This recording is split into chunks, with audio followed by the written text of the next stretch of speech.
Buen día, sí se escucha. Y a ver un poquito de silencio.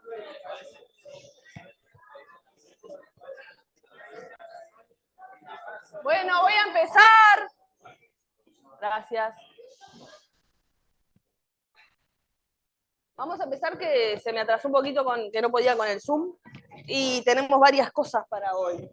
Antes de empezar con el tema, a ver, hagan un poquito de silencio. Antes de empezar con el tema, quería introducirles un poquito esto del trabajo, porque, porque ya en esta semana tendrían que anotarse y la semana que viene ya empezamos a trabajar con el trabajo. A ver que se me salió el Zoom y...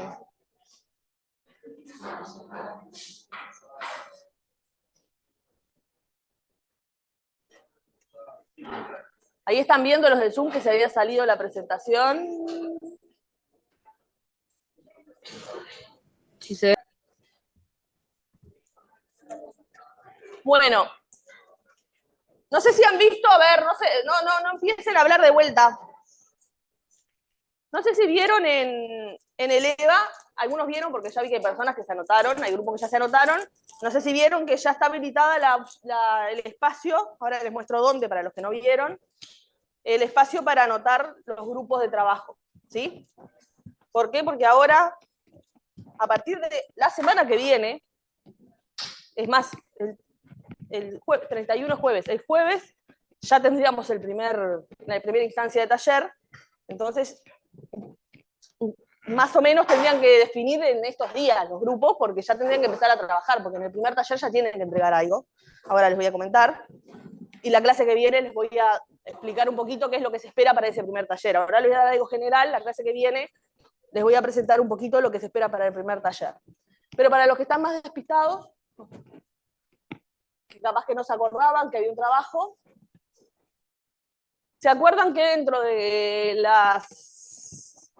los mecanismos de evaluación de este curso tenían las dos revisiones típicas del curso, que la característica particular de estas revisiones es que no tienen mínimo, entonces puede ser que les haya ido muy mal en estas revisiones, pero que no, y todavía sigan en carrera. Entonces, sobre todo en esos casos, van a tener que hacer un esfuerzo mayor, todos tienen que hacer un esfuerzo en hacer bien el trabajo, pero los que están más flojos, no empiecen a hablar. A ver, los que están más flojos, con más ganas van a tener que hacer el trabajo, me imagino, más flojos de puntos me refiero. ¿Qué es importante? El trabajo en grupo son 20 puntos, nada tiene mínimo en este curso. En realidad las revisiones hasta el año pasado tenían mínimo, a partir de este año, y espero que solo por este año no tengan mínimo, pero el trabajo nunca tuvo mínimo, por tanto, es opcional. O sea, lo hacen o no lo hacen, nosotros los incentivamos y los incentivamos a que lo hagan, porque es un trabajo que lo van haciendo, que no se pretende que hagan una tesis de grado, se pretende que hagan un trabajo muy introductorio, es en grupo, ya muchos están en el primer año, entonces es uno de los primeros trabajos en grupo que van a poder hacer. Tiene más ventaja, sé que da trabajo, porque hacer algo, o sea, siempre hacer algo da más trabajo que no hacer nada, pero lo van llevando, no es algo que tienen que dejar todo para el último momento y el último momento hacer un trabajo de 5 páginas. Son 800 palabras, o sea, es un trabajo corto. Una cosa que es importante, y no hay excepciones, excepto tenemos un grupo de estudiantes privados de libertad, que es la única excepción, pero para el resto no hay ninguna excepción, los trabajos son grupales, son de 2 o 3 personas. No hay excepción en que no pueden ser de uno, vincúlense. En el EVA, de hecho, desde el principio de año, si van a la parte del foro general, hay una parte que es trabajo en grupo, y desde el principio de año ya hay personas que están poniendo estoy solo o sola para el trabajo de grupo, y bueno, la única restricción es que la persona con la que hacen el trabajo de grupo tiene que formar parte de su mismo grupo horario. O sea, los grupos de trabajo de 8 a 10 tienen que venir todos al grupo de 8 a 10, estar todos anotados de 8 a 10, todos los integrantes, y tampoco pueden ser más de 3. ¿Sí?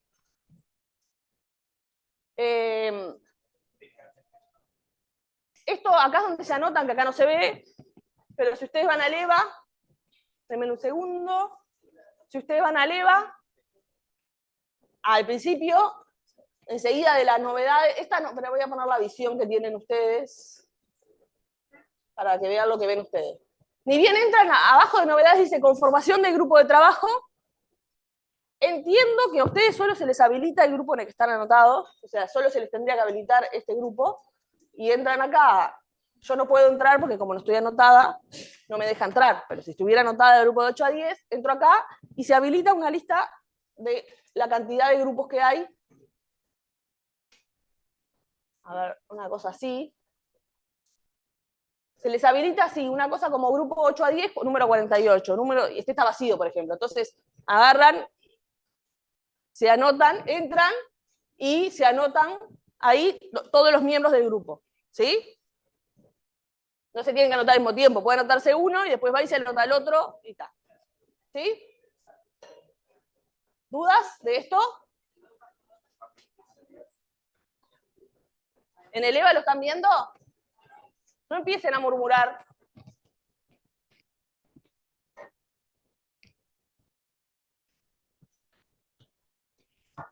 ¿Cuáles son los objetivos Sí, del lo vemos. trabajo? A ver un poquito.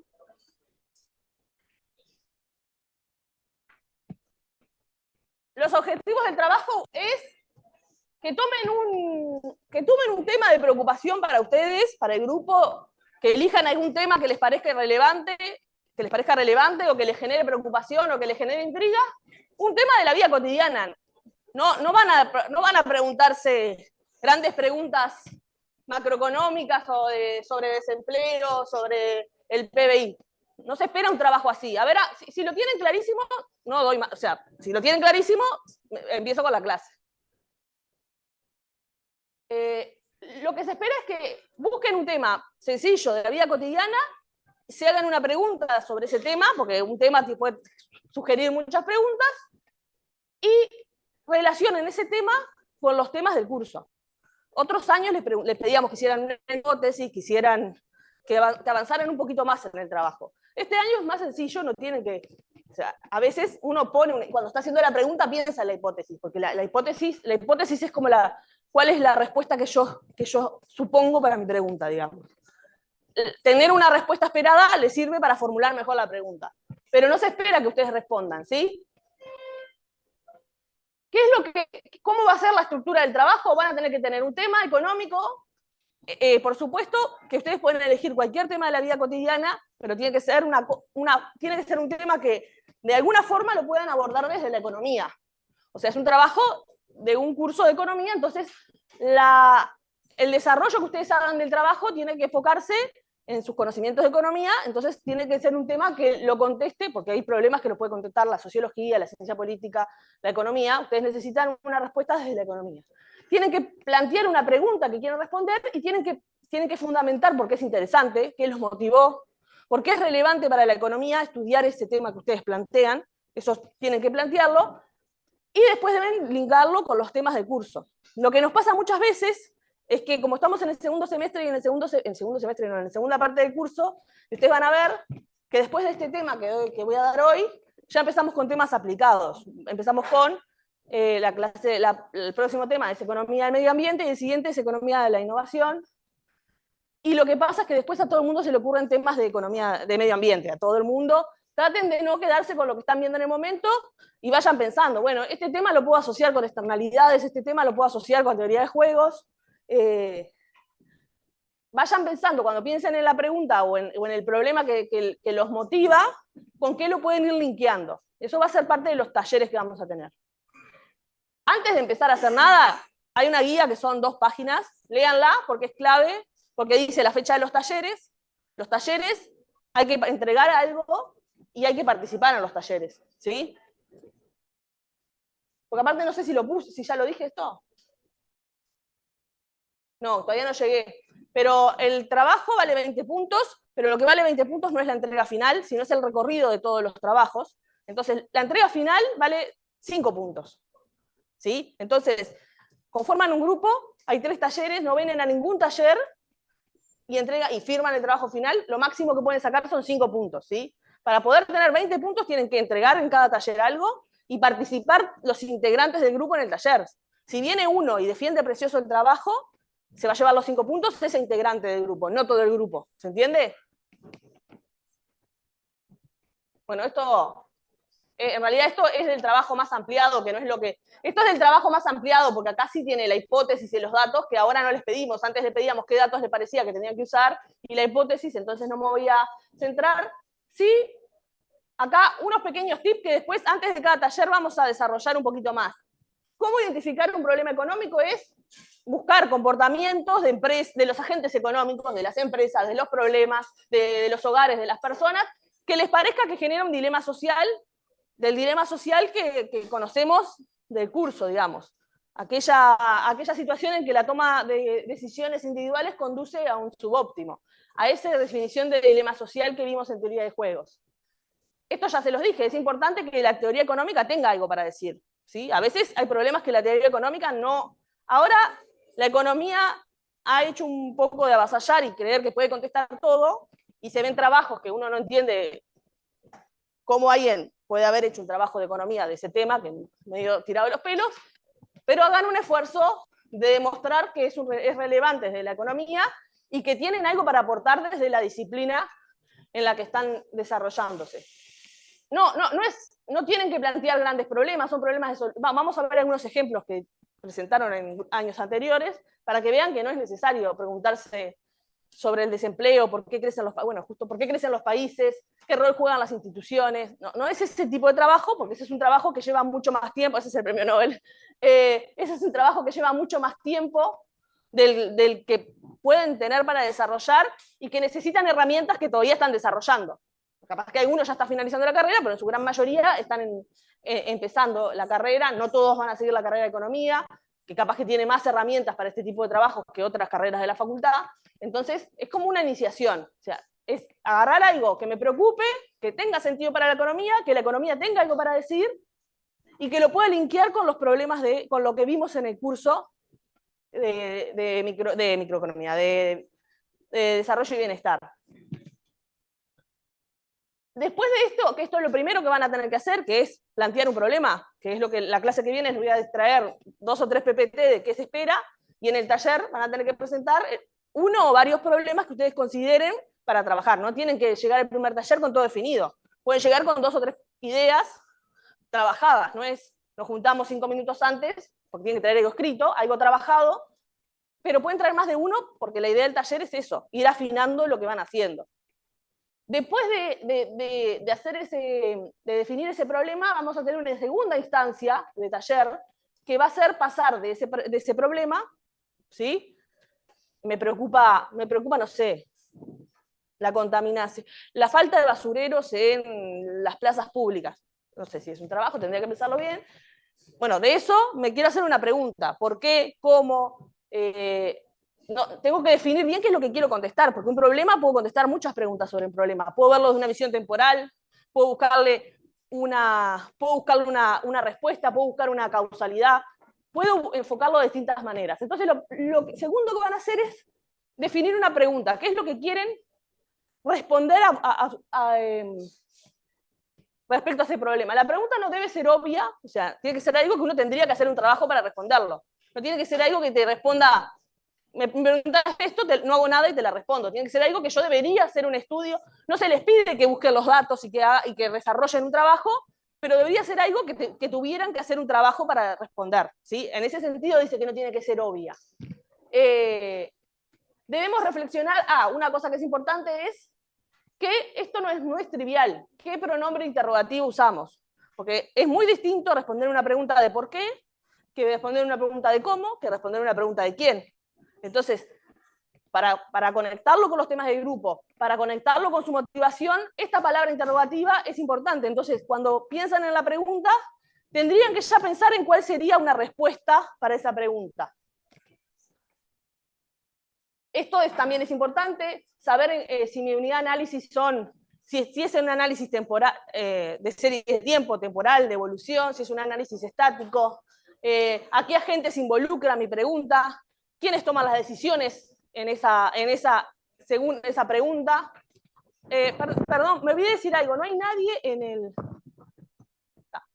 es una cosa entre ellos, pero no hay nadie, estoy sola, totalmente sola, no hay nadie en el Zoom, entonces si tienen alguna pregunta específica de las cosas que voy diciendo, mejor díganlas en voz alta, porque a veces me cuesta ver, porque me tengo que acercar a la tele, Esto es para las y los compañeros que están en Zoom, que levanten la mano o mejor me hablan, porque así es más fácil que yo vea lo que me preguntan. Y esto ya lo dije, la teoría económica no puede o no debería poder meterse en todos los temas, o sea, no debería. En principio no puede, porque las herramientas son limitadas, las herramientas de la economía, hay cosas que se deben contestar con otras herramientas, entonces ustedes deberían lograr usar las herramientas del curso para contestar la pregunta que se plantearon. Y lo tercero que se les va a pedir es cuál es la motivación. ¿Por qué esa pregunta les parece que es relevante? ¿Por qué eligieron esa pregunta? ¿Cómo se conecta con el curso y por qué tiene interés y es interesante para alguien que yo responda a esta pregunta que me planteé? ¿Sí? Y acá no sé qué dice porque me quedó en el borde y no me acuerdo. Bueno, hay que convencer al resto de la pertinencia, es eso que les decía. Definir por qué esa pregunta es relevante. Esto es importante y es las cosas que le importan a ustedes, es cómo va a ser la dinámica de trabajo. La dinámica de trabajo va a ser en 3 talleres. Un taller es el jueves que viene, el jueves que viene, no, el siguiente, el jueves de la semana que viene. El primer taller va a ser el 31, el segundo taller va a ser el 12 de noviembre, que es un martes, no me acuerdo cuál. Y el último taller va a ser el 21 de noviembre, ¿sí? Entre los talleres hay 2 o 3 clases y tratamos de que haya un fin de semana entre un taller y otro seguro para que ustedes tengan tiempo de dedicarle. Para cada taller, como les decía, esto es importante, el trabajo vale 20 puntos, pero la entrega final vale 5, y vale 5 puntos el primer taller, 5 puntos el segundo taller, 5 puntos el tercer taller. Y lo que vale es presentar algo, defenderlo oralmente y participar todos. Aunque sea, si yo soy la persona más tímida del mundo, aunque sea una palabra tengo que meter para decir, bueno, yo participé en el hacer este trabajo, decime. Esa presentación es nuestra, la puse para nosotros. La presentación es, en el primer taller, lo que queremos es que traigan el problema. Entonces, la clase anterior, yo voy a tratar, en esta, la que viene soy yo, porque voy a estar yo. Pero el profesor o la profesora que esté va a traer una presentación de cómo definir un problema. O sea, no es que vamos a decir, bueno, para el próximo taller traigan un problema y ustedes tienen que ir sin ningún criterio, sin ninguna idea. O cómo pasar de un problema a una pregunta. Son como un desarrollo teórico mínimo para que ustedes tengan algún sustento. ¿Sí? 21 de noviembre. Están todas en la guía igual. Y la PPT se las pongo ahora donde termina la clase. ¿Sí? ¿Alguna otra duda? Bien, decime. Los talleres son en el horario de clase, por eso tienen que estar anotados en el lugar donde hacen el taller. ¿Es la misma pregunta? Sí. O sea, ahora lo que queda del curso nos quedan por dar 4 temas. Vamos a dar este tema, después una clase del tema siguiente, después una clase que es taller, volvemos con los temas, otra clase que es taller. O sea, va a haber clases que van a ser clase-taller. Que los que están acá nos vamos a dividir en 2 grupos probablemente, y algunos grupos van a trabajar con un docente, otros grupos van a trabajar con otro docente en versión taller. Cada uno va a tener que presentar lo que tiene que traer. Lo de Zoom es distinto. En Zoom va a ser la dinámica igual, pero por Zoom. Pero los que están en Zoom van a tener que colgar la propuesta que van a traer, que tienen que llevar para ese taller. Los que vienen acá van a tener que traer un papel escrito, en computadora o a mano, que en la presentación les voy a decir, bueno, cuántas palabras tiene que tener, después te entregan cosas que no están tan regidas por el criterio, pero tienen que tener una idea de lo que tienen que presentar. No pueden traer una cosa que escribieron afuera, porque tienen que ponerle un orden, una cantidad de palabras, un contenido específico, etc. ¿Sí? Y además, durante el taller, lo que tienen que hacer es, ¿por qué se van a dividir en grupos? O sea, 2 grupos o 3, dependiendo de si nos separamos 2 y 2 o como sea. Porque en el taller lo que tienen que hacer es presentar lo que trajeron para que entre todo el grupo y con el docente o la docente que esté de referencia en ese grupo, decirle, bueno, capaz que tendrías que mirar esta cosa, ese problema no es del todo correcto, esa pregunta no está bien o no me doy cuenta cómo responderla, capaz que puedes ir por acá. O sea, esa es la idea del taller, mejorar el trabajo o ir dándole herramientas para que el trabajo vaya mejorando. El trabajo final se entrega el 6 de diciembre y en este caso todos por Eva. Nada, ¿tá? Esto se lo miran después ustedes, esto es como una tabla de, esto es lo que tienen que entregar, pregunta, motivación, cómo escriben, o sea, porque ahora tienen herramientas para mejorar las cosas que escriben, pero a veces escriben, o sea, no está mal la pregunta, no está mal, pero está pésimamente escrito, y eso tiene un puntaje, porque es un trabajo, que no tenga falta de ortografía, que tengan sentido las oraciones, y la participación en los talleres. Todo eso tiene un puntaje, y un puntaje máximo, si ustedes actúan de acuerdo a estos criterios, la pregunta es clara, participan en los talleres, y un puntaje mínimo si no participan en los talleres, solo hacen la entrega final, etcétera, ¿sí? Estos son algunos ejemplos de preguntas. Estos son unos ejemplos. Este formato de trabajo está basado en un trabajo que hizo Frank, que no me acuerdo en qué universidad trabajaba, pero es un docente universitario que empezó a hacer este tipo de trabajos. En realidad nosotros ahora lo recortamos. Antes hacíamos algo más parecido al trabajo de Frank, pero nosotros ahora lo recortamos.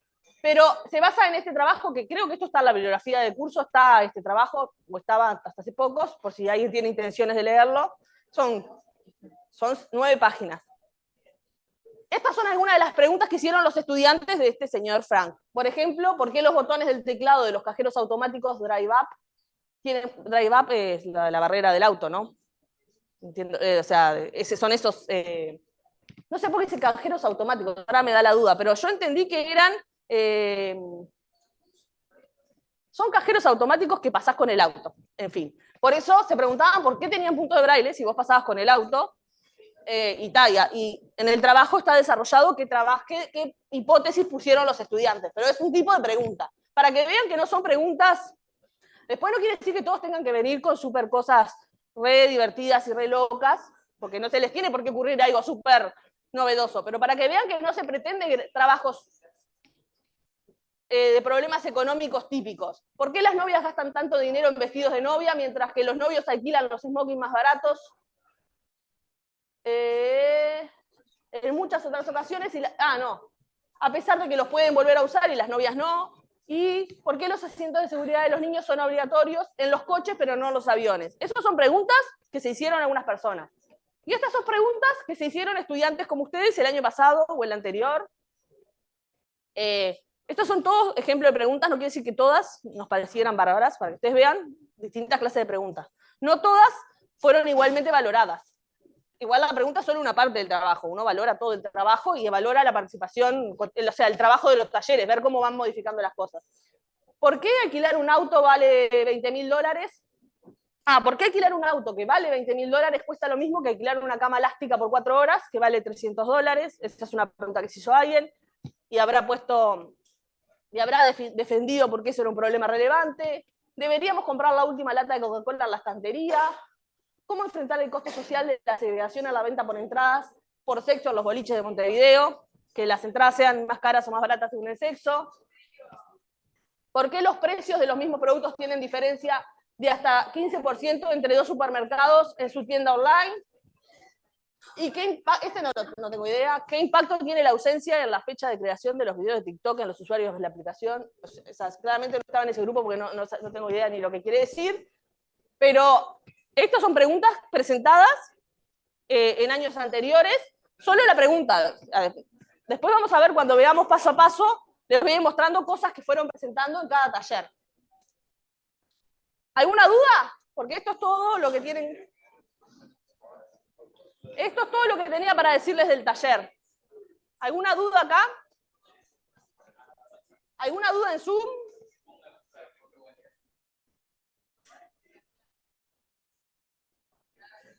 Lo que quiero que les quede bien claro, que es importante, a ver, una cosa que es importante, porque a mí me llama la atención, esperen un poquito, una cosa que es importante, porque sé que porque ha pasado, y porque en la revisión nos venían a consultar, que tienen que estar inscritos en el grupo en el que están haciendo el trabajo.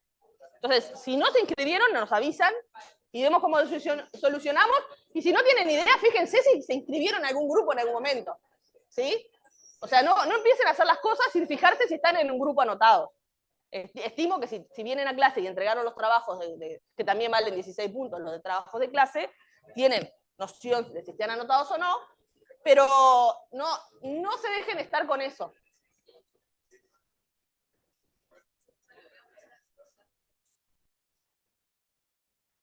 ¿En Zoom alguna pregunta? ¿No? ¿Me escuchan? ¿En Zoom me escuchan? Sí, se escucha bien. Se escucha. ¿Ven la presentación de que hay ahora? Se ve, Sí, sí, se ve. Bueno. Bueno, arrancamos con los temas de la segunda parte del año, porque el trabajo es parte importante, pero la revisión también. Y tener claro, esto también nos va a servir para ver conexiones con, a ver, hagan un poquito de silencio, conexiones para ver temas para tratar en el trabajo. Este tema nos va a llevar solo 2 clases, capaz que depende cómo avance, tengo que comer un poquito de la próxima clase seguro, pero capaz que de la otra, porque con esto del trabajo se me fue media hora. Igual van a ver que lo que vamos a ver hoy, si hicieron un curso de microeconomía, es muy sencillo, y si no hicieron un curso de microeconomía o similar, tampoco es una cosa muy compleja que les vaya a costar mucho. Hoy vamos a ir a cosas más básicas. Vamos a hablar de la búsqueda de rentas, la fijación de precios y dinámica de mercado. Van a ver que esta primera parte es cosas que ya saben, no hagan tanto ruido que tengo que gritar mucho. La primera parte van a ver que son cosas que ya conocen, que son la dinámica de mercado, cuando un mercado está en desequilibrio y esto de la búsqueda de rentas. La segunda parte, que es lo que vamos a ver la clase que viene probablemente, es algunos mercados particulares, que es el mercado de activos financieros, sin un desarrollo, no es un curso de financiera, lejos estoy de ser especialista en financiera, entonces son cosas muy introductorias, pero una pequeña introducción para que tengan idea que algunos mercados, las reglas que nosotros planteamos de oferta y demanda, que el precio, el equilibrio y la mar de coche, en algunos mercados no se comportan de esa forma que nosotros planteamos de manera como genérica. ¿Qué es lo que queremos que contesten cuando terminemos este tema? ¿Qué es lo que ustedes deberían poder contestar después de haber participado en la clase y leído el capítulo 11 del CORE, que es lo que vamos a ver, es el capítulo 11, y estos puntos para esta parte? Tendrían que saber cómo se forman los precios del mercado, qué rol juegan los precios en una economía de mercado. Nosotros somos una economía de mercado, y los precios tienen un rol, qué rol juegan. ¿Qué pasa cuando los precios no están jugando bien? O sea, toda la información que hay lo vimos. Cuando vimos fallas de mercado y vimos los costos de transacción y problemas de ese tipo, vimos que a veces los precios era una de las cosas que decíamos con el tema de las externalidades negativas, que capaz que el precio de algunos elementos que son contaminantes no están dando toda la información, entonces se utilizan por encima de lo que sería óptimo social, porque la información para que eso no suceda no está dada por el precio. Vamos a retomar eso, no con el tema de externalidades, pero vamos a retomar el tema de que si los precios no transmiten toda la información. ¿Qué pasa si los mercados no se vacían? Que es simplemente que no se vacíen, es que haya un exceso de algo. O sea, cuando la demanda y la oferta no se juntan perfectamente, los mercados no se vacían. O va a quedar una oferta sin cubrir, una demanda sin cubrir. A eso hacemos referencia cuando los mercados no se vacían. ¿Qué pasa cuando las señales de los precios conducen a equilibrios inestables? ¿Sí?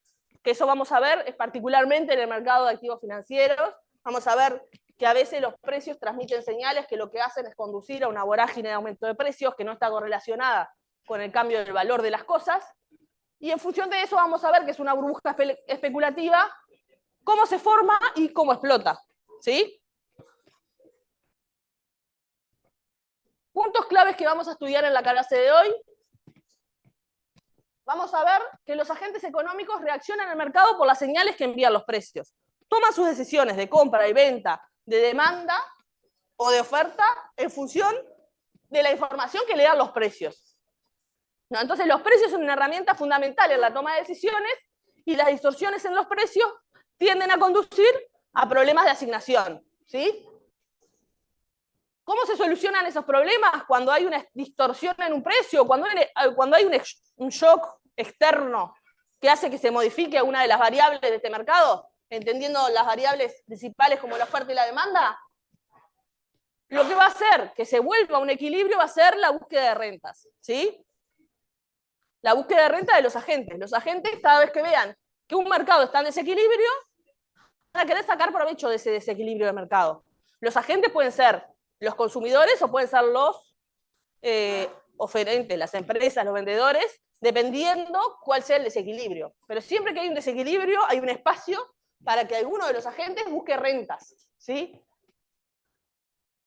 Renta entendida como esa ganancia superavitaria, por encima de esa renta económica por encima de mi ganancia básica, por decirlo de una manera, ¿sí? Esa renta adicional, que está por encima de mi ecuación, cuando yo soy una empresa y tengo una ecuación de costos que incluye ya una renta. ¿Se acuerdan que si yo pongo el capital, incluye una valorización? Esta búsqueda de rentas es una búsqueda por encima de esa renta básica que yo incorporé en mi función de costos, por ejemplo, si soy una empresa. Esta búsqueda de rentas es lo que me va a llevar a un nuevo equilibrio. Esto ya lo vieron en microeconomía, los que hicieron y en AIE.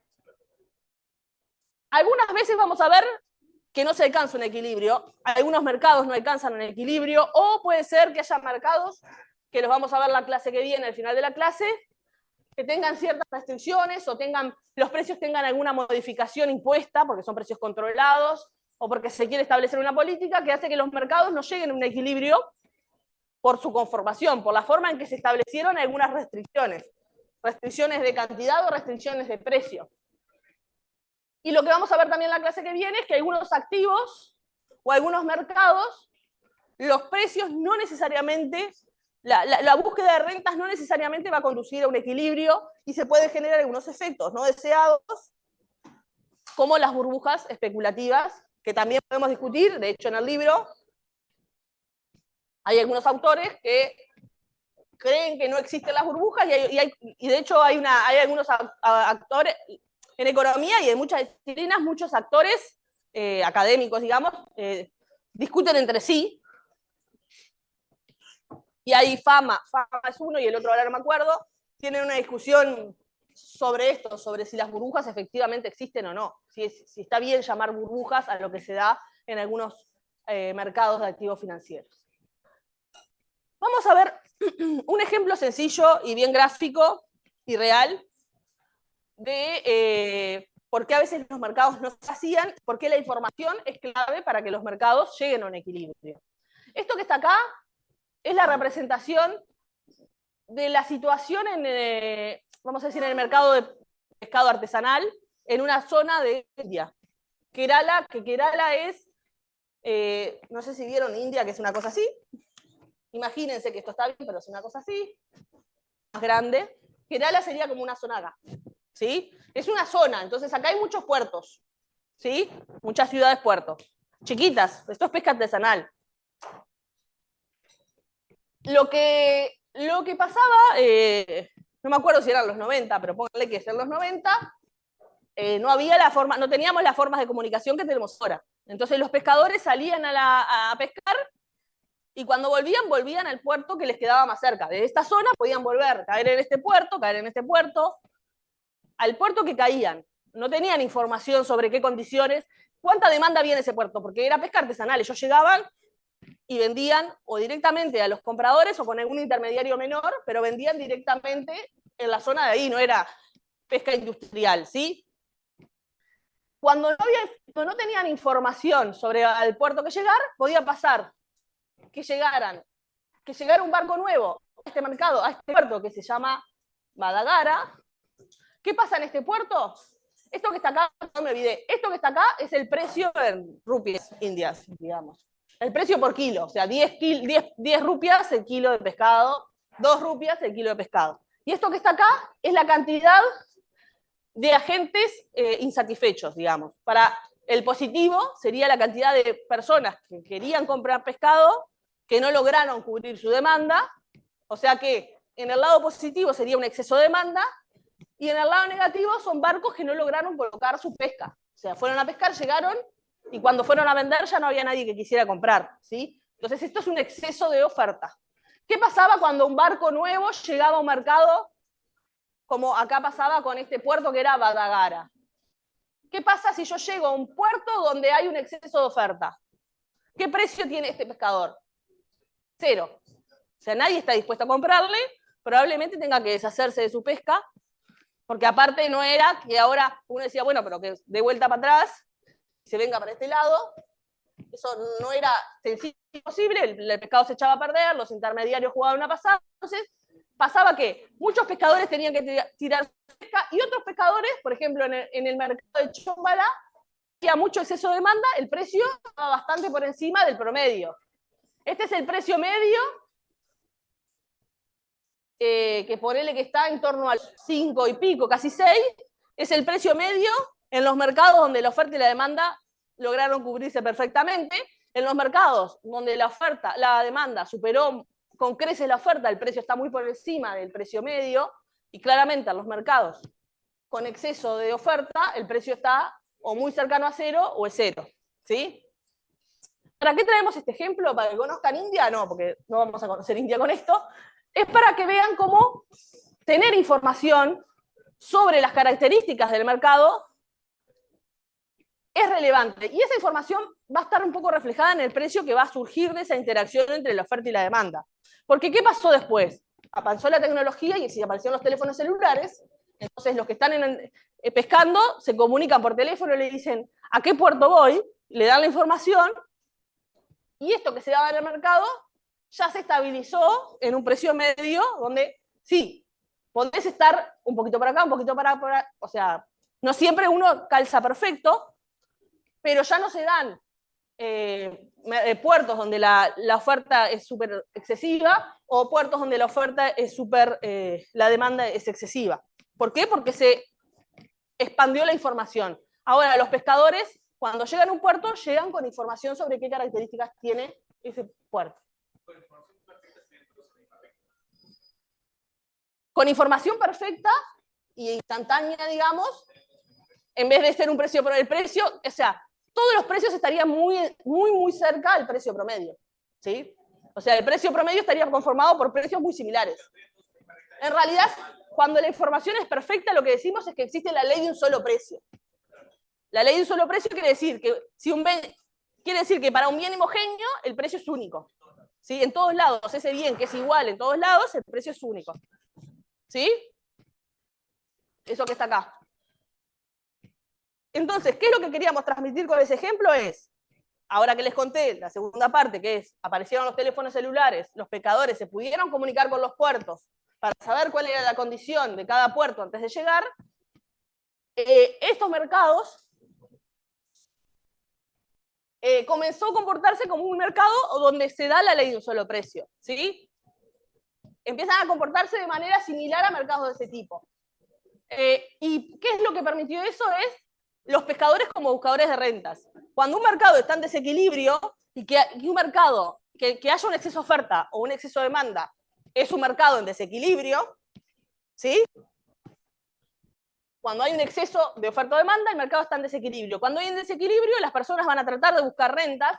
En este caso, la información que les propició la comunicación es lo que les va a permitir buscar rentas, o sea, ir hacia el mercado donde su pescado se va a vender a un mejor precio. Y eso, como todos tenían esa información, todos van a buscar lo mismo. ¿Sí? Al principio, cuando hay un desequilibrio, los primeros en actuar en buscar rentas probablemente saquen una ventaja adicional. Cuando hay un desequilibrio, si yo veo ese desequilibrio y con información trato de tomar ventaja, probablemente tenga una renta adicional en esto de la búsqueda de rentas. Cuando la información se va difuminando, como todos vamos a actuar como buscadores de renta, esa renta posible que genere, esa renta de desequilibrio que se generó, se va a agotar. Vamos a llegar a un mercado en equilibrio que va a comportarse de manera similar a la ley de un solo precio. Y esto ya lo habíamos visto, ya habíamos mencionado a Hayek, ya habíamos mencionado la importancia que Hayek le daba a los precios como herramientas para tomar información sobre la situación de un mercado. Ya habíamos mencionado cuando veíamos la falla de mercado que los mercados los precios tienen información valiosa, que los precios nos indican la situación en la que está un mercado que estamos analizando. De hecho, capaz que nosotros, si sabíamos, no teníamos información de esto, no sabíamos si estábamos parados acá o estábamos parados acá, pero si nos daban información de que el precio medio era casi 6 y había un mercado en que el precio era 10 y otro mercado en el que el precio era 2, solamente con esa información nosotros podíamos determinar que, bueno, que claramente en el mercado donde el precio era 10 había un exceso de demanda y en el mercado donde el precio era 2 había un exceso de oferta, sin necesidad de que nos digan que hay un exceso de demanda de oferta, solo sabiendo cómo están las relaciones que hay entre los precios. A esto referimos cuando decimos que los precios nos comunican información que es valiosa, que nos permiten tomar decisiones y que también esa información de los precios es la que nos permite ser buscadores de renta, ¿sí? Y es esa propia búsqueda de renta de los agentes la que va a conducir a un equilibrio nuevo. También vamos a ver que hay equilibrios que son de corto plazo, que también la motivación de los agentes por buscar rentas va a conducir a que se alcance un equilibrio de corto plazo, de largo plazo, que cuando un equilibrio es de largo plazo, es un equilibrio de Nash, o sea, nadie tiene incentivos para moverse de ese equilibrio, a menos que haya un shock exógeno que me corra, porque es un shock exógeno. Pero no hay incentivos de los agentes para moverse cuando llegan a un equilibrio de largo plazo. ¿Sí? ¿Alguna duda hasta acá? ¿En el Zoom? Bueno, esto lo debe tener todo el mundo claro, más o menos, pero como siempre hay alguien que no pasó por un curso de micro, igual esto medio que, como que la intuición todo el mundo la conoce, ¿no? Tenemos acá el precio y la cantidad, la oferta que tiene pendiente positiva, y que la oferta, no sé si se acuerdan, que la oferta que era la curva de costo marginal, ¿no?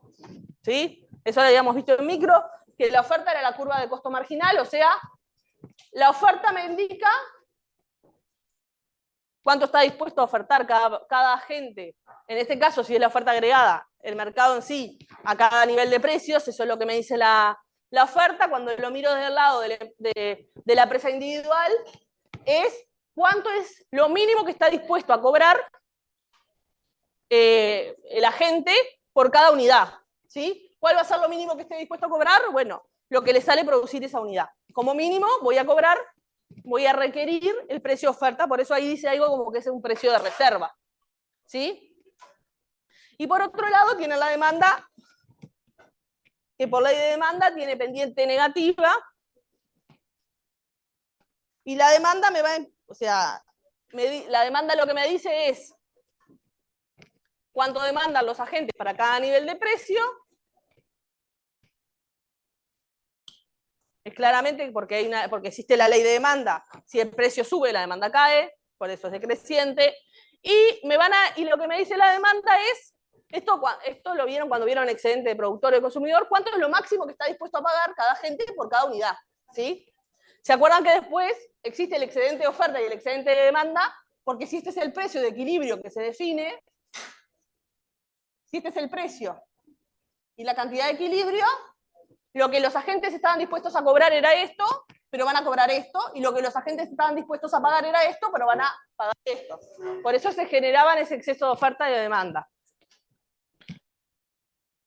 Y el equilibrio es simplemente cuando la oferta y la demanda coinciden, cuando todos los oferentes logran vender todo lo que quieren vender y todos los demandantes logran demandar todo lo que quieren vender al precio vigente, ¿sí? Claramente, si el precio de mercado es otro, los agentes van a tener otros. O sea, este es el precio que define el mercado, que si doy un shock exógeno, sería un equilibrio de Nash, porque es un equilibrio de largo plazo. Pero es claro que esto es lo que acá en este mercado, en este punto, todos los vendedores están vendiendo todos los que quieren vender al precio P asterisco. Claramente, si por algún motivo hay un desequilibrio que hace que el precio sea lo que los vendedores quieren vender a ese precio no es esto, sino que es esto que está acá. Pero lo que los demandantes quieren comprar no es esto ni esto, es algo que está acá, ¿sí? Por eso va a haber un desequilibrio que va a empujar el precio a que vuelva al punto de equilibrio, ¿sí? Cuando se logra esta combinación en que todos los agentes están comprando y vendiendo todo lo que están dispuestos a comprar y vender al precio de mercado, decimos que los mercados se vacían. En un punto como este no hay, no hay un equilibrio en el sentido de que no hay ni ofertas insatisfechas ni demanda insatisfecha. Y por eso decimos que es un equilibrio de Nash. ¿Se acuerdan cuál era la definición de equilibrio de Nash? ¿Se acuerdan cuál era la definición de equilibrio de Nash? ¿Lo estudiaron ahora para la revisión? Ahí va.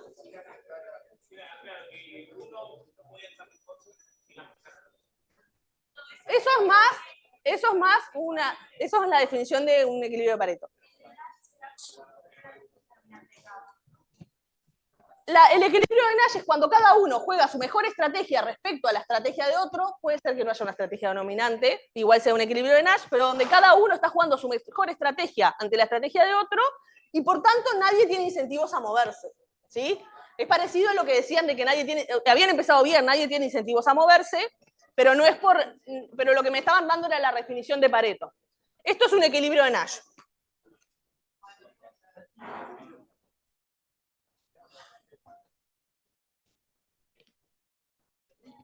¿Qué pasa cuando se da un cambio exógeno? En este caso, lo que estamos viendo acá en la presentación es un aumento de la demanda. Lo que quedó raro en la presentación es que justo quedó al revés en que la demanda punteada es la original. Es lo único que quedó, o sea, al revés en el sentido que generalmente siempre hacemos. La línea continua es la original y la que cambió es la punteada. En estos gráficos que los sacamos de la aplicación del Core, está al revés. Pero el movimiento sería así. Como el que está ahí sería esto que está ahí. La diferencia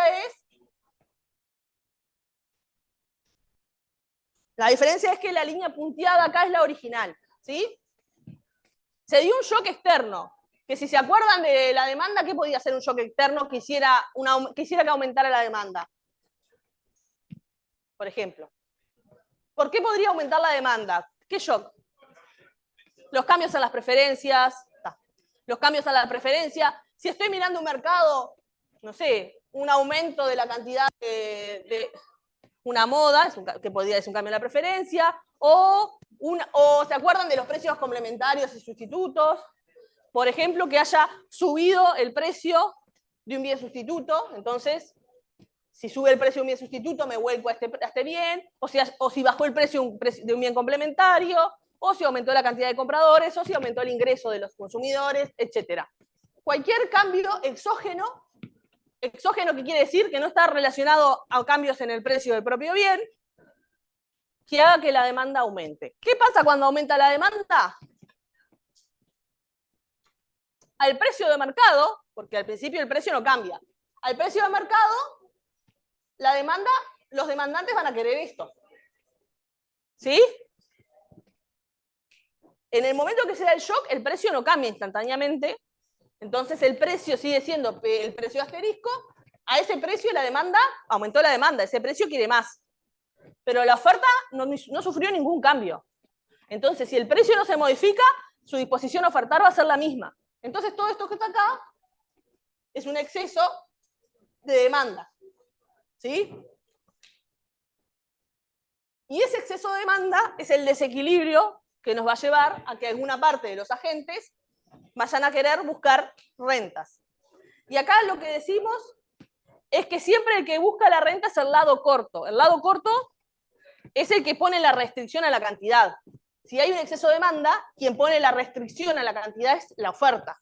¿Sí? Entonces el lado corto es la oferta. ¿Quién va a salir a buscar renta? Los oferentes. ¿Sí? ¿Por qué van a salir a buscar rentas? Porque para esta cantidad, ¿qué es lo primero? Así como vemos que a ese precio hay un exceso de demanda, también podemos ver que esa cantidad ahora están dispuestos a pagar esto por esa cantidad. ¿Sí? Porque la demanda ahora es esta. Y la disposición a pagar, ¿se acuerdan que la demanda era la disposición a pagar? Lo máximo que están dispuestos a pagar los demandantes ya no es P asterisco, sino que es, esto que acá creo que ahí se ve, entonces es PB. Entonces algunos oferentes podrían decir, bueno, voy a subir el precio, ahora sé que estás dispuesto a pagar más, voy a subir el precio para sacar una renta de este desequilibrio, ¿sí? ¿Qué pasa cuando sube el precio? Cuando sube el precio, algunos agentes logran, no todos los oferentes, algunos oferentes logran sacar rentas. Cuando sube el precio, si ahora vemos que el precio pasa a ser PB, unidades que antes no producía, porque estaban por encima de mi costo marginal, ¿sí? A mí, si el precio es este, no me conviene producir más que esto, porque si no estoy gastando más de lo que gano. Ahora, si el precio es más alto, sí puedo vender más, ¿sí? Me conviene producir más. Entonces, el precio va a empezar a moverse hasta llegar acá, ¿sí? Porque ¿qué va a pasar? Cuando empiezo a producir más, porque ahora el precio me habilita a poder producir más, porque el precio está por encima de mi costo marginal, puedo producir más unidades, pero cuando produzco más unidades, aumento la oferta. Y cuando aumento la oferta, la competencia de los compradores que tenían esa demanda insatisfecha va a ser menos feroz. Porque van a ver más, o sea, no es lo mismo ir a una góndola que queda un rollo de papel higiénico, este es el ejemplo de COVID o de lo que sea, que empiece a ver más. Yo sé que hay exceso de oferta, pero tengo más posibilidades de alcanzar. Entonces, capaz que ya no estoy dispuesto a pagar PB, sino, si la oferta aumenta, si hay más oferta, yo ya no pago PB, pago este precio acá. Y si aumenta más la oferta, pago este precio acá hasta que encuentro un nuevo equilibrio. ¿Sí? Y ese nuevo equilibrio se va a alcanzar por esa búsqueda de renta de los agentes. Porque ¿qué fue lo que empezó a desencadenar este movimiento? Fue que algunos agentes del lado de la oferta, que son los que estaban limitando la cantidad, por eso decimos que es el lado corto, cuando el exceso es demanda, el lado corto es la oferta, cuando el exceso es oferta, el lado corto es la demanda. ¿Sí? Son los compradores. Los oferentes, buscando su propio beneficio, buscando obtener una renta adicional, van a presionar, van a intentar vender a un mayor precio, van a habilitar con ese aumento de precio la producción de más unidades y vamos a llegar a un nuevo equilibrio. Un nuevo equilibrio de Nash. Cuando llegamos acá, de vuelta, este es el nuevo equilibrio de mercado con una mayor cantidad transada y un precio más alto, en el cual tampoco hay incentivos para moverse. O sea, este era un equilibrio de Nash, no había incentivos para moverse. Nos movimos porque hubo un shock externo. Nadie se hubiera movido de ese punto si no fuera por un shock externo, porque hubo un cambio en uno de los determinantes de la demanda. ¿Sí? Para saber si es un equilibrio de largo plazo, tenemos que ver otra parte, que ahora vamos a ver un gráfico, que es, en principio es un equilibrio donde no hay incentivos a moverse. Podemos pensar que es un equilibrio de largo plazo.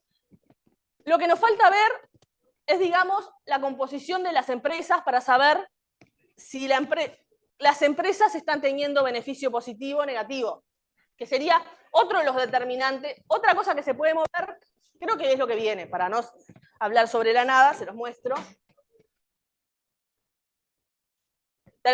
Digo esto y ya paso a lo que me preguntó la compañera de si esto era un equilibrio de largo plazo o de corto plazo. El aumento de los precios, esto es lo que ya dije, el aumento de los precios hace rentable la producción de... Esto eran sombreros, por eso dice sombreros, me había olvidado. El incremento de la producción presiona a la baja el nuevo precio y el juego se encuentra en una convergencia en un punto como C. Esto es lo que me preguntó la compañera. ¿Eso es un equilibrio de corto o de largo plazo? Una de las cosas que vamos a definir, que vamos a necesitar saber, para saber si es un equilibrio de corto o de largo plazo, es esta configuración, ¿qué impacto tiene en la empresa? ¿Por qué? Porque si las empresas están teniendo beneficios por encima de su renta por el capital, digamos, hay incentivos a que se modifique uno de los determinantes de la oferta, que es la cantidad de empresas oferentes. Para ser más precisa, ¿qué es lo que tenemos dibujados acá? Por un lado tenemos el gráfico de mi izquierda, mirando de su izquierda, es la oferta y la demanda que acabamos de dibujar en el pizarrón. ¿Sí? La oferta y la demanda están en equilibrio, se encuentran en un punto como A. ¿Qué es lo que tenemos dibujado en el eje que está a la derecha? En el gráfico de la derecha. A la izquierda, bueno, depende cómo lo estén mirando.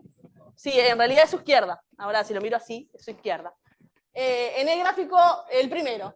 En el primer gráfico tienen el costo marginal, igual que acá, y estas curvas que ven acá son las curvas de iso-beneficio, que como se acuerdan, todo lo que empieza con iso quiere decir igual, entonces iso-beneficio son todos los puntos en que se obtiene el mismo beneficio. O sea, todas las combinaciones de precio-cantidad que le dan el mismo beneficio. Por ejemplo, esta curva de acá arriba le da un beneficio de 200 euros.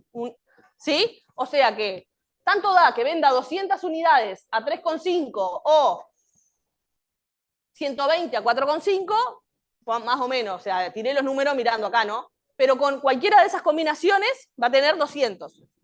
Esta curva más abajo es una curva de isobeneficio de 80 euros. Y esta curva que está acá abajo es muy relevante porque es la curva de beneficio económico cero. ¿Sí?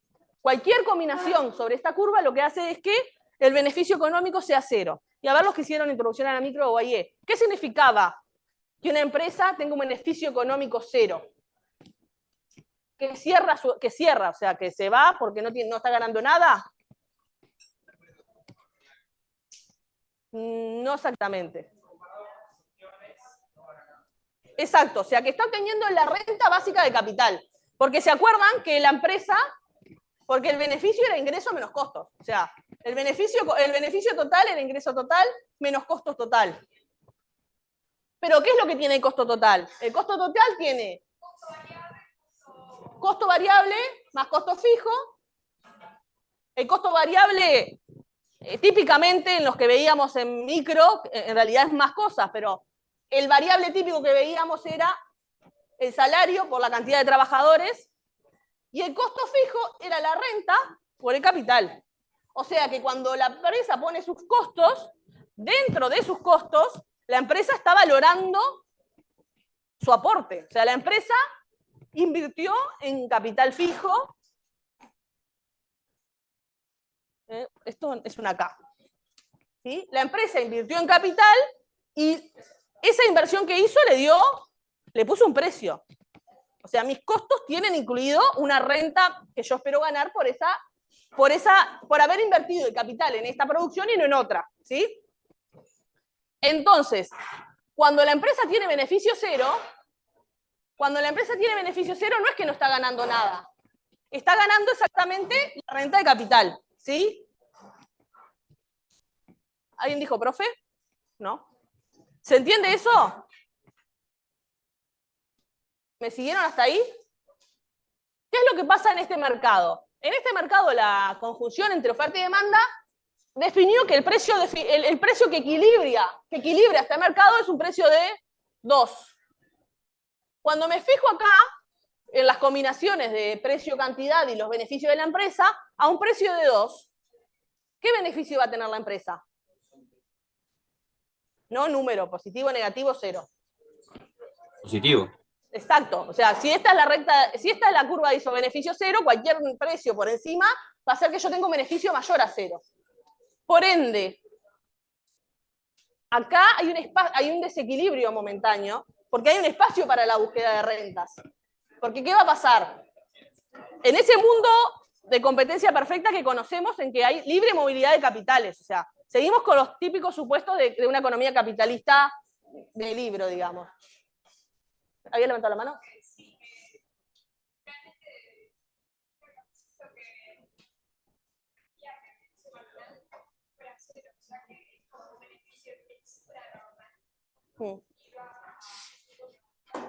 Ojo, una cosa, sí, o sea, este es un beneficio extranormal positivo, decíamos en la microeconomía. Ojo que lo que es cero acá es el beneficio. Acá el beneficio total es mayor a cero, pero el beneficio marginal es cero, porque estamos en el punto óptimo. No se equivoquen, no confundan beneficio total con beneficio marginal. Para que la empresa produzca ese nivel, el beneficio marginal tiene que ser cero, porque es su óptimo. Ahora, el beneficio marginal está dado por su ingreso marginal y por su costo marginal. Entonces, como el costo marginal es el variable, esto no está metido en el beneficio marginal. Entonces, el beneficio marginal siempre es cero, porque si no, no sería un óptimo, pero el beneficio total puede ser cero, menor a cero o, en este caso, superior a cero. Y es lo que decíamos, un beneficio extranormal positivo. ¿Qué va a pasar? Si la movilidad de capitales se puede dar, porque es una economía capitalista donde es fácil la conversión, hay empresas que van a ver que en ese mercado hay un espacio para obtener una renta por encima de la renta que obtienen en el mercado en el que están. Porque yo estoy obteniendo R, pero hay un mercado donde además de R, que es la renta de capital, se obtiene más, ¿sí? Entonces, ¿qué va a pasar? Van a entrar más empresas a producir en este sector, en este mercado, y si entran empresas, aumenta la oferta, ¿sí? En vez de moverse la demanda, si entran empresas, se mueve la oferta. ¿Me están siguiendo? En el Zoom que no... Yo sé que les dije que no había nadie, pero me pueden preguntar igual. ¿Me van siguiendo? ¿Hay alguien? Sí, sí, Sí, sí, sí, se sigue. Ah, bueno. lo único que cuando ustedes señalan en el pizarrón ahí, nosotros no vemos en la Sí, diápositiva. aparte yo digo izquierda y derecha y no son. Voy a decirle el primer gráfico y el segundo gráfico. Bien, gracias. ¿Qué es lo que les decía? Hay incentivos para las empresas para buscar renta, entran nuevas empresas, se mueve la oferta. Si se mueve la oferta, el precio va a bajar.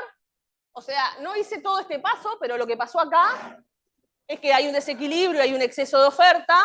Como hay un exceso de oferta, los compradores van a decir, bueno, vendémelo un poco más barato, van a presionar. O sea, lo mismo que pasó acá, que no está detallado. O sea, acá ya les digo, de A pasó a B, pero en el medio pasó todo esto, ¿no? B es el punto final, el nuevo equilibrio, que en este caso era un equilibrio de corto plazo, porque en B, por ejemplo, sigue habiendo beneficio positivo. Entonces siguen entrando empresas, sigue aumentando la oferta, hasta que llega a un punto, como C, en que ya en este mercado el beneficio total es cero. O sea que en ese mercado se está obteniendo la misma renta que en cualquier otro mercado, ya no hay incentivos para que entren empresas. Entonces ahora, esto que eran todos equilibrios, estos equilibrios eran de corto plazo y se configura un equilibrio de largo plazo. ¿Sí? Acá sí que no hay ningún incentivo para que entren nuevas empresas, a menos que haya un shock externo que esté basado en otros motivos. Por ejemplo, un cambio tecnológico que aumente la oferta, pero que no tenga nada que ver con la búsqueda de rentas de las empresas. ¿Sí? ¿Se entendió este pasaje de estos equilibrios de corto plazo a este equilibrio de largo plazo? O sea, está claro que estos pasajes de A a B y de B a C sigue la misma lógica que acá, no exactamente la misma, porque eso es un exceso de demanda, y lo que pasó acá es que hay un exceso de oferta, entonces el lado corto, cuando hay un exceso de oferta, va a ser la demanda, y la demanda va a ser la que va a buscar rentas, ¿sí? Este lo comentábamos, es un ejercicio. Lo único que no me gusta es que no sé por qué no lo cambié, porque en este caso no es un ejercicio de múltiple opción, por eso lo vemos entre todos. Ahora después viene un ejercicio de múltiple opción. Este es un mercado donde hay panaderías que ofrecen a los restaurantes, o sea, las panaderías son las empresas que ofrecen, los restaurantes son la demanda. Y aparece una nueva tecnología para los panaderos. Si hay una nueva tecnología, siempre que aparece una nueva tecnología es para mejorar, o sea, es una mejora tecnológica. Nunca introducimos una tecnología nueva para producir peor. Si hay una nueva tecnología, ¿qué va a pasar con la oferta? Aumentar. Va a aumentar, ¿sí? Entonces, lo que pasa en este mercado es que hay un aumento de la oferta. Lo que me preguntan es, ¿qué acción pueden tomar los restaurantes? Que los restaurantes, ¿qué eran? Eran la demanda. Si hay un exceso de oferta, ¿qué acción pueden tomar los restaurantes?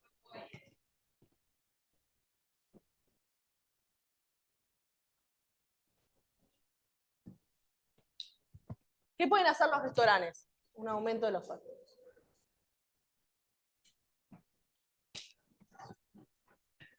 ¿Qué pasa cuando aumenta la oferta? Originalmente mi oferta estaba acá, mi equilibrio de mercado estaba acá. El precio. Ahí va. Todo esto que está acá, Todo esto que está acá, ¿qué es? Esto es un exceso de oferta. ¿Quién es el lado corto de este mercado? Si el exceso de oferta al lado corto, Le apagó el micrófono, profe. La demanda. es la demanda, ¿sí? Entonces, ¿qué es lo que puede pasar? Esta cantidad, lo mismo que vimos hoy. ¿Por qué decimos que el lado corto es la demanda y quién va a buscar renta? La demanda, porque la demanda dice, antes, cuando el precio era P asterisco, cuando en la tecnología anterior, para decirlo mejor, porque lo que hubo fue un shock tecnológico, nosotros nos encontrábamos acá y la cantidad Q asterisco me la vendían a un precio P asterisco, ¿sí? Pero ¿qué pasa ahora? Ahora la oferta es esta que está acá. Entonces, la cantidad Q asterisco la puede producir por este costo. ¿Sí? Cuando la tecnología era esta, P asterisco era el punto exactamente donde el precio coincidía con la producción de esa unidad adicional. Pero ahora esa cantidad la puedo producir a este precio. Entonces, el lado corto puede pedir cualquier precio entre P asterisco y este precio que está acá. Bajame el precio porque sé que hay un exceso de oferta. Si no te compro a ti, le compro a otro. Y iré de puerta a puerta hasta que alguien me diga, bueno, te lo vendo más barato. ¿Se entiende? Cualquier precio entre este y este. Pero ahora como el precio bajó, lo mismo que vimos hoy. Como el precio bajó, van a haber más interés en comprar, porque yo capaz que, yo P asterisco no quería comprar más que esto, pero si el precio es esto, quiero comprar más. ¿Sí? Entonces aumenta mi demanda. Si aumenta mi demanda, voy presionando el precio y en la misma lógica que vimos hoy, hasta llegar a este nuevo equilibrio, está acá. Pero ¿qué es lo que pasó en este mercado? Pasó que las panaderías no, perdón, los restaurantes que eran la demanda, buscaron renta, buscaron comprar la misma cantidad de panes a un menor precio o más panes a un mismo precio. ¿Qué dije hoy? La misma cantidad a un menor precio o más panes a un menor precio. A un mismo precio. ¿Sí? Y esto es lo que ya dijimos, describa cómo las acciones de la panadería pueden llevar al sector a un nuevo equilibrio. Es este proceso que vimos, cómo los restaurantes exigen menos precio, cómo eso habilita más demanda, cómo esa habilitación de la demanda presiona el precio para arriba y cómo se llega a un equilibrio como ve. Y ahí, esto es importante, vieron que acá dice, acá todos vuelven a ser tomadores de precio. Porque cuando estamos en el equilibrio, los agentes son tomadores de precio porque no hay capacidad para buscar rentas. O sea, si está en equilibrio, la demanda va a tener que pagar el precio de equilibrio y la oferta va a recibir el precio de equilibrio. Cuando el mercado está en desequilibrio y hay una búsqueda de rentas, hay actores que pueden exigir precio. Por eso decimos que acá la demanda dice, bájame el precio para que yo te compre. Ahí la demanda ya no es tomadora de precio. Cuando la demanda puede imponer cierto peso sobre el precio, la demanda ya, mientras que el mercado está en desequilibrio, la demanda no es tomadora de precio. ¿Sí? Y esto es un ejercicio para que miren ustedes. En esta gráfica es lo mismo que vimos ahora. Acá tenemos la cantidad de sombreros, o sea, otro ejemplo, pero la misma lógica. Tienen la cantidad de sombreros en miles y el precio en dólares, no sé. La oferta y la demanda con la característica, y estas son las preguntas. Les doy unos minutos para que las miren y la piensen, y las respondemos entre todos y todas. ¿Qué es lo que hay? Voy a hacer la gráfica en el pizarrón porque no se ve muy bien. Acá hay una modificación de la demanda.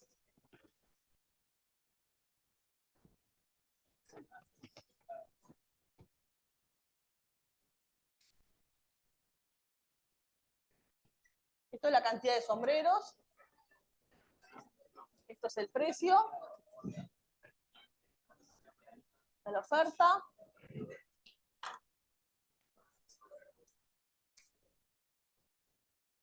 Esta es la demanda.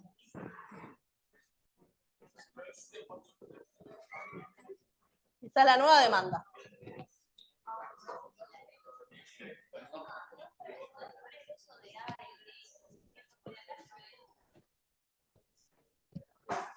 Espera que yo tampoco veo.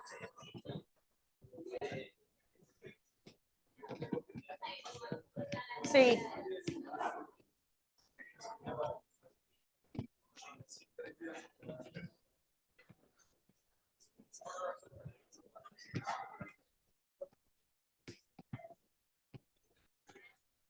No, es que si no, no pueden responder, es verdad. Y los números tengo que poner. No, F lo puse mal, espere.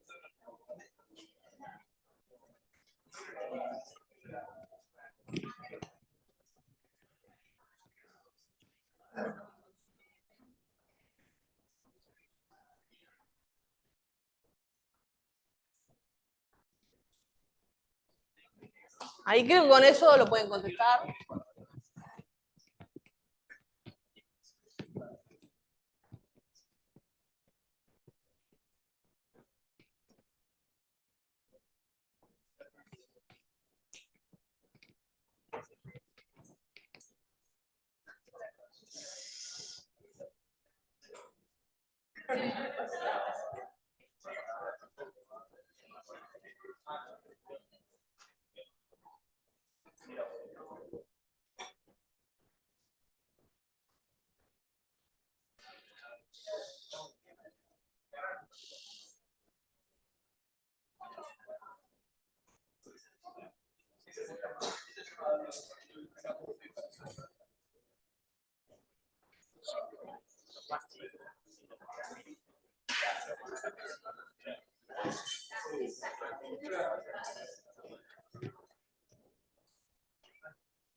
¿La respondieron? ¿Qué opción les parece la correcta? ¿Qué opción les parece la correcta? Para mí la primera opción es la correcta. Ay, Álvaro está hablando, pero vos sabés que no te escucho, Álvaro. ¿Más fuerte? Para mí la primera opción es la correcta. La pregunta, Álvaro dice que es la opción A. ¿Acá qué dicen? La opción A. Y tienen bien claro por qué las demás son falsas. En caso de que decidieron que la opción A es la correcta. ¿No?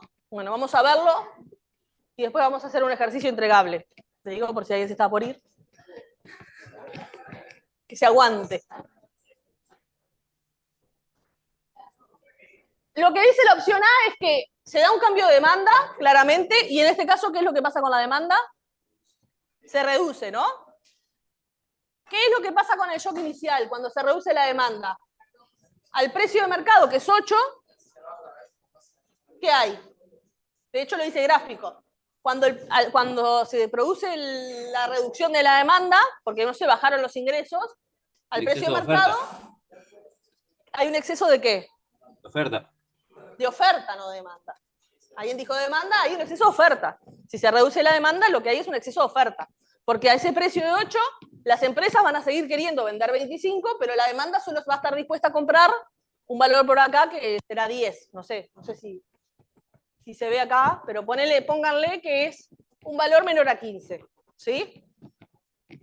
¿Qué es lo que dice la opción? Después del cambio de la demanda, el mercado se mueve hacia A, de A hacia E, y después que va a empezar a jugar la búsqueda de rentas. ¿De quiénes?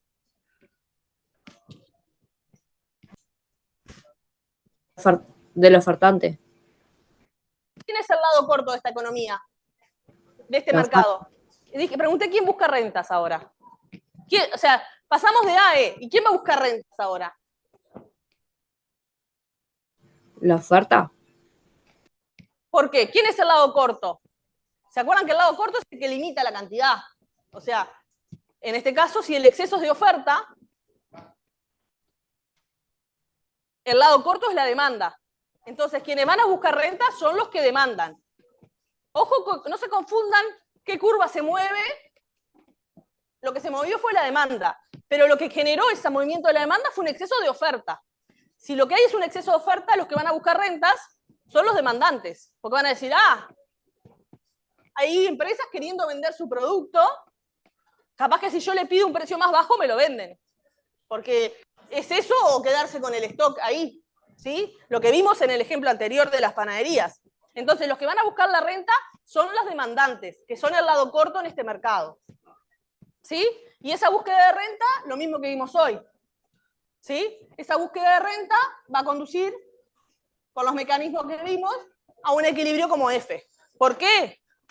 Porque los demandantes van a exigir un precio más bajo, ese precio más bajo va a hacer que más demandantes estén dispuestos a demandar,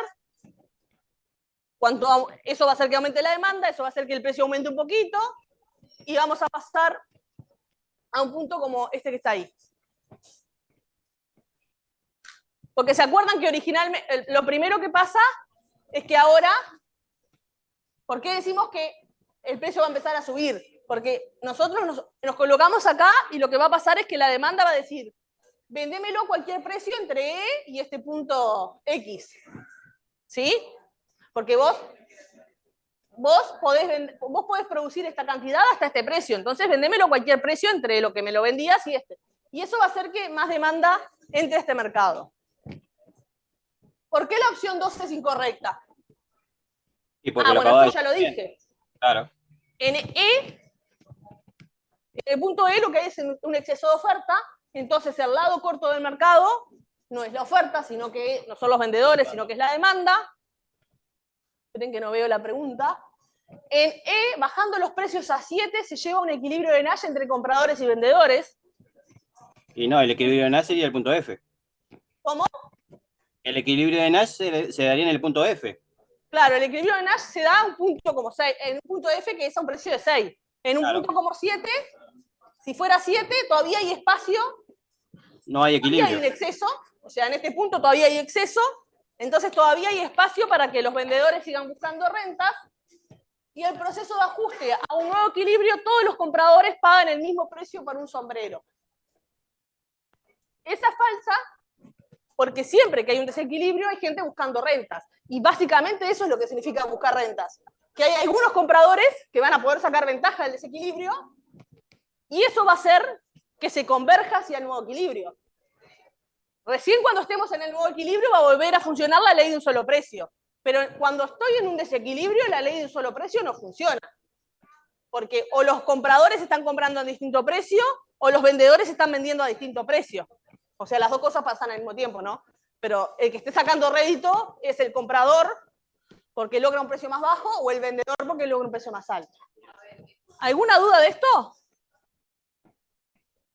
¿No? ¿Nadie tiene dudas? ¿Ni en el Zoom ni acá? Esta es la respuesta. Bueno, si no tienen dudas, va un ejercicio entregable. Son 9:30. Está pensado para que lo hagan en 15 minutos. Ya. Sencillito. Acá, vieron que las 3 preguntas, la gráfica es la misma. Es la misma gráfica. En el Zoom, y tengo que armar los grupos de Zoom. Voy a armar los grupos en Zoom. Ustedes acá júntense como siempre. ¿Cómo? Y 2 o 3 como siempre. Igual lo hacen entre 5 y entregan 2 hojas de...